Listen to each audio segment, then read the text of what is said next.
8 नवंबर 2016 की रात 8 बजे केंद्र सरकार के एक फैसले ने पूरे देश को हैरान कर दिया था। लेकिन सरकार का ये फैसला अचानक यूं ही नहीं लिया गया था। इससे पहले सरकार ने इस पर काफी विचार विमर्श किया था और देश के कई बड़े अर्थशास्त्रियों से उनकी राय भी ली थी। लेकिन सरकार के इस फैसले से पूरे देश के लोग काफी ज्यादा परेशान हुए थे। जगह जगह पर लोगों की बैंक और एटीएम के बाहर लंबी लंबी लाइनें दिखाई देने लगी थी।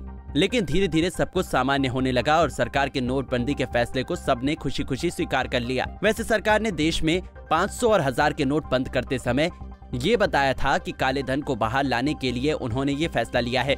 लेकिन देश में अब तक कितना काला धन पकड़ा गया या नहीं, इसकी किसी के पास कोई पुख्ता जानकारी तो नहीं है। लेकिन सुप्रीम कोर्ट ने जरूर सरकार से इसकी संवैधानिक वैधता को लेकर सवाल पूछा था। आपको बता दें कि 5 जजों की पीठ ने केंद्र सरकार और आरबीआई से नोटबंदी के फैसले पर जवाब मांगा था। सुप्रीम कोर्ट ने 500 और 1000 के नोट को बंद करने के फैसले को लेकर केंद्र सरकार और आरबीआई से हलफनामा दाखिल करने को कहा था। गौरतलब है कि केंद्र की मोदी सरकार ने साल 2016 में नोटबंदी करने का ऐलान किया था। इसके तहत देश में 500 और 1000 के करेंसी नोट को रद्द करने का फैसला किया गया था।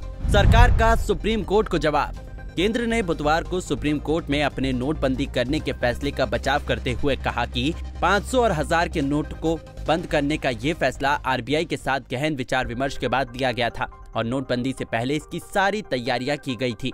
केंद्र सरकार ने ये भी बताया कि नोटबंदी का फैसला रिजर्व बैंक के केंद्रीय निदेशक मंडल की विशेष अनुशंसा पर लिया गया था और आरबीआई ने इसके क्रियान्वयन के लिए योजना के मसौदे का प्रस्ताव भी दिया था। 500 और 1000 के नोटबंदी के फैसले पर केंद्र सरकार ने सुप्रीम कोर्ट में अपना जवाब दाखिल करते हुए ये बताया है कि जाली नोट, टेरर फंडिंग, काले धन और टैक्स चोरी के खतरे से निपटने के लिए ये फैसला लिया गया था। केंद्र सरकार ने आगे और क्या कुछ कहा।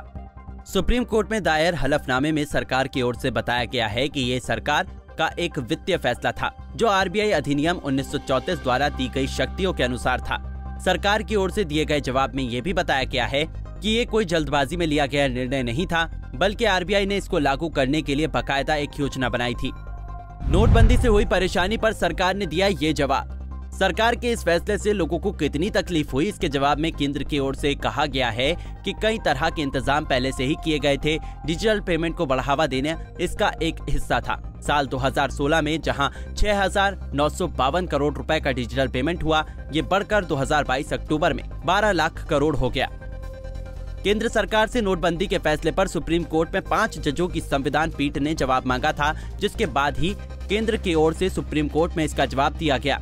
आपको बताते चले कि 5 जजों वाली ये पीठ ऐसी 58 याचिकाओं पर सुनवाई कर रही है जिनमें केंद्र के 8 नवंबर 2016 को लिए गए नोटबंदी के फैसले को चुनौती दी गई है। इसकी अगली सुनवाई अब 24 नवंबर को होगी। Bureau report, Punjab Kesari TV.